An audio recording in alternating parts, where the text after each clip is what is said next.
Well, we have a staff of 25 people, and obviously Canada has consulates across the U.S. Network.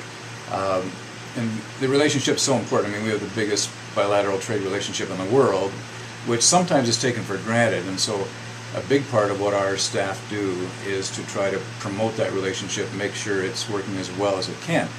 And, you know, as big as it is, it slipped after 9/11. Right. Trade got a little more difficult. Some of the security measures taken and so on made it a little more difficult for business to get back and forth across the border.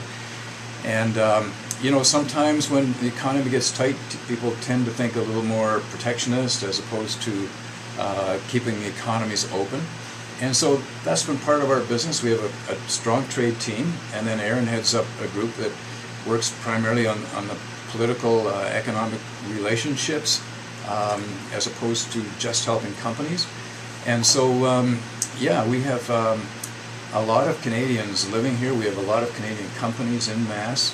For example, about 120 Canadian companies in the state, and they probably employ in the vicinity of 24,000 people directly. Not all Canadians, most Americans, right, as a matter of fact, but there's good spin up. And for Massachusetts, Canada is your biggest export market. Right. For a while, I think Mexico jumped ahead, but we're back in #1 spot, and you know, our interest is making sure that that's as strong as possible.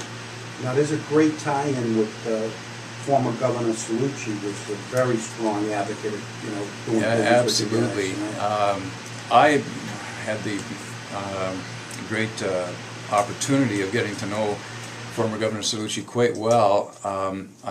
In my former life as Premier of PEI, we would have every year these conferences between New England governors and Eastern premiers.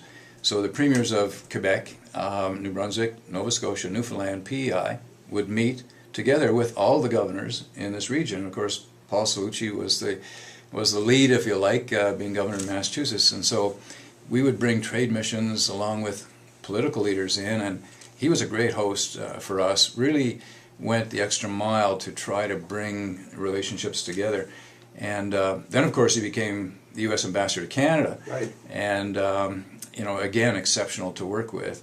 And it speaks to that long-lasting relationship, so important. I thought he was a good choice based upon his relationship with Canada prior to, you know, being named to that position.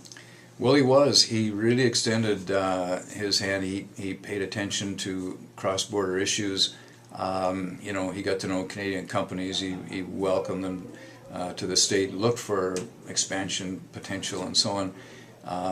You know, we work a lot now with Moiety. I know he was obviously very important in terms of the development of their whole international trade outlook, and that's been an excellent relationship.